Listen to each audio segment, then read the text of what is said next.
성경에서는 휴거가 있다고 말씀하고 있습니다. 그런데 그 휴거가 한 번인지 두 번인지 확실하게 말씀하고 있지는 않습니다. 그러므로 휴거가 한 번이 아닌 두 번도 가능하지 않을까라는 가정하에 묵상하게 된 것을 나누고자 합니다.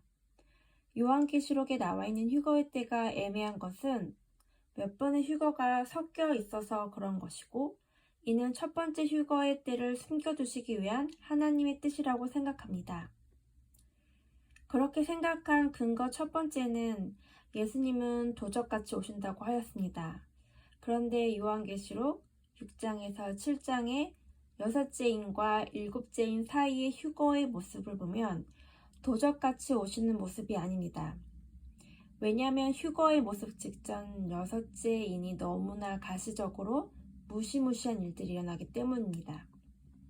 하늘의 별이 떨어지고 산과 섬이 제자리에서 옮겨지는 일들이 있기 때문입니다.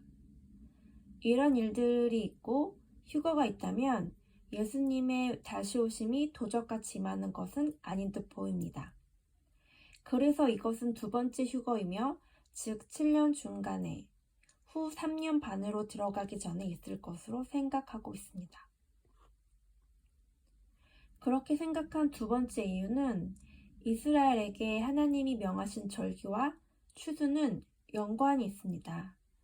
이스라엘 추수에는 크게 보리추수, 밀추수, 나무 실과 추수, 대표적으로 포도추수가 있습니다.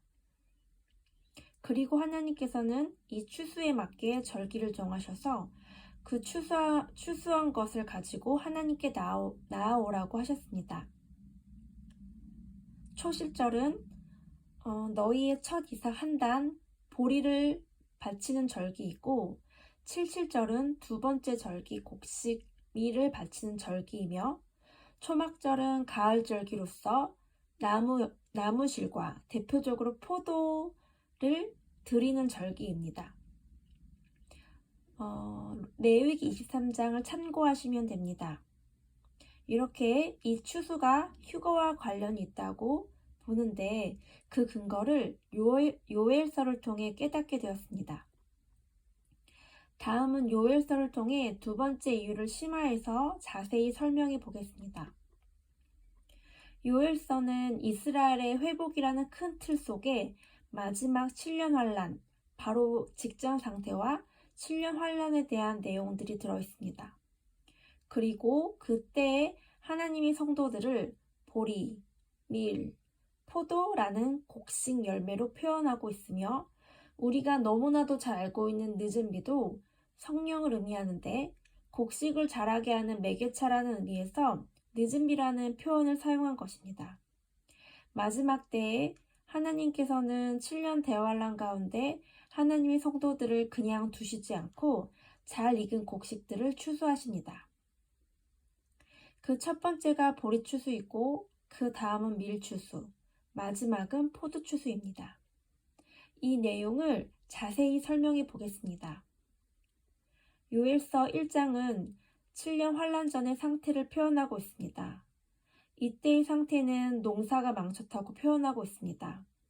그래서 농부들은 부끄러워하고 포도원 가꾸는 이들에게 슬피 울라고 합니다.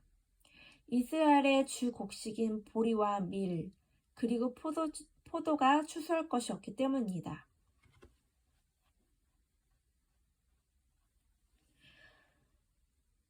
요엘서 1장 11절에서 12절에 보면 이렇게 말씀하고 있습니다. 농부들아, 너희는 부끄러워할지어다. 포도원을 가꾸는 자들아, 곡할지어다. 이는 밀과 보리 때문이라. 밭의 소산이 다 없어졌음이로다. 포도나무가 시들었고 밭의 소산이 다 없어졌음이로다. 그리고 그로 인해 하나님의 절기에 드려야 하는 소제와 전제를 하나님께 드리지 못하고 제사장들과 하나님께 수종드는 자들은 슬피 울라고 이야기하고 있습니다. 요엘서 1장 3절은 이렇게 말하고 있습니다. 하나님께 수종드는 자들아, 너희는 와서 붉은 베옷을 입고 밤이 새도록 누울지어다. 이는 소제와 전제를 하나님께 드리지 못함이라. 요엘서 1장 15절에는 이렇게 나와 있습니다. 슬프다 그날이여, 여호와의 날이 가까웠나니. 여기서 소제는 곡식 가루로 드리는 제사를 말하고요. 전제는 포도주를 드리는 제사를 말합니다. 1장을 정리하면 7년 환란 전에 추수할 곡식이 많이 없다는 표현을 하고 있습니다. 첫 번째 휴거자, 보리 추수는 아주 소수일 것으로 예상됩니다. 그리고 2장 1절에서 여호와의 날, 심판의 날이 이르게 되었다고 말씀하고 있습니다. 첫 번째 보리 추수 후 심판의 날을 맞이하게 됩니다. 요엘서 2장 1절입니다. 시온에서 나팔을 불며 나의 거룩한 산에서 경고의 소리를 질러 이 땅 주민들로 다 떨게 할지니 이는 여호와의 날이 이르게 됨이니라. 이제 임박하였으니. 그리고 2장 2절부터 11절까지 곡식들을 향해 메뚜기 떼가 습격하는 듯한 표현이 마치 군대가 쳐들어오는 것과 같이 표현하고 있습니다. 즉 환란이 시작되어 일어나게 되는 전쟁을 표현하는 것 같습니다. 그리고 마치 마태복음 24장 7절에 나오는 민족이 민족을, 나라가 나라를 대적하는 전쟁을 생각나게 한 대목입니다. 마태복음 24장 7절은 다음과 같습니다. 민족이 민족을, 나라가 나라를 대적하여 일어나겠고 곳곳에 기근과 지진이 있으리니 이 모든 것은 재난의 시작이니라. 그리고 전쟁을 표현하는 것과 같은 구절을 이어 2장 12절에는 하나님께서 이제라도 돌아오라고 말씀하고 있습니다. 요엘서 2장 12절 말씀입니다. 여호와의 말씀에 너희는 이제라도 금식하고 울며 애통하고 마음을 다하여 내게로 돌아오라 하셨나니. 그리고 하나님께서 말씀하십니다. 회개하고 돌이키면 하나님께서 너희들이 소제와 전제를 드리게 하신다는 것입니다. 즉, 회개한다면 소제와 전제를 드릴 수 있도록 곡식들을 성장시킨다는 것, 다시 두 번째 추수를 하신다는 것입니다. 주께서 요엘서 2장 14절은 이렇게 말합니다. 주께서 혹시 마음과 뜻을 돌이키시고 그 뒤에 복을 내리사 너희 하나님 여호와께서 소제와 전제를 드리게 하지 아니하실지 누가 알겠냐. 그리고 그 두 번째 추수를 위해 하나님께서 늦은 비를 주신다는 것입니다.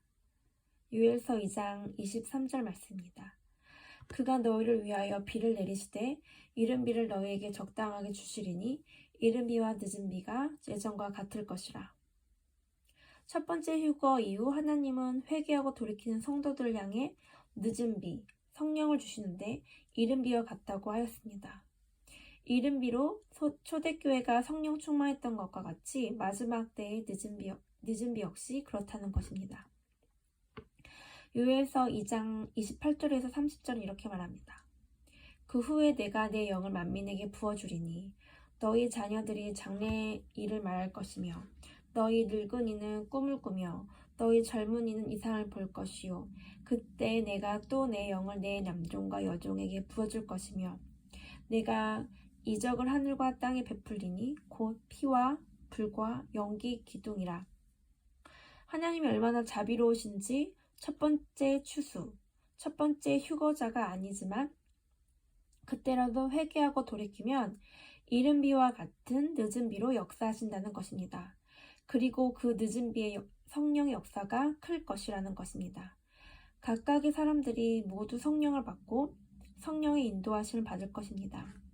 그래서 두 번째 휴거로 예상되는 여섯째 인과 일곱째 인 사이에 나오는 휴거의 모습에서 아무도 능히 셀 수 없는 큰 무리가 나온다고 되어 있습니다. 요한계시록 6장 9절 말씀이 이와 같습니다. 각 나라와 족속과 백성과 방언에서 아무도 능히 셀 수 없는 큰 무리가 나와 흰옷을 입고 종려가지를 들고 보좌 앞에 서서. 참고로 여기서의 늦은 비 대부흥은 지금 신사도 쪽이나 은사주의자들 혹은 WCC, WEA와 같은 가시적인 기관들의 연합을 말하지 않습니다. 음녀 바벨론인 로마 카톨릭 교황을 주축으로 하는 천주교와의 하나됨, WCC, WEA 이런 가증한 것들과의 연합은 부흥이 아니라 하나님의 진노 아래 있고 심판 아래 있는 것입니다. 그리고 참고로 이 음녀와 함께하고 있으면 첫 번째 휴거자가 될 수 없습니다. 그 근거는 요한계시록 14장 4절에 보면 이 사람은 여자와 더불어 더럽히지 아니하고 순결한 자라. 어린 양이 어디로 인도하든지 따라가는 자며 사랑 가운데서 성령함을 받은 처음 익은 열매로 하나님과 어린 양에게 속한 자들이니. 여기서 여자와 더불어 더럽히지 아니한다고 하였는데 이 여자가 지금 현재 대배도를 이루고 있는 음녀인데 그 음녀가 요한계시록 18장에 나오는 바벨론이며 로마 가톨릭 교황입니다. 현재 교황을 중심으로 종교가 통합하는 움직임이 있습니다. WCC, WDA, 신사도운동 계열 모두 카톨릭 연합과 관련이 있으며 이는 거의 90% 이상이라고 하니 왜 첫 번째 휴거자가 적은지 알 것 같습니다.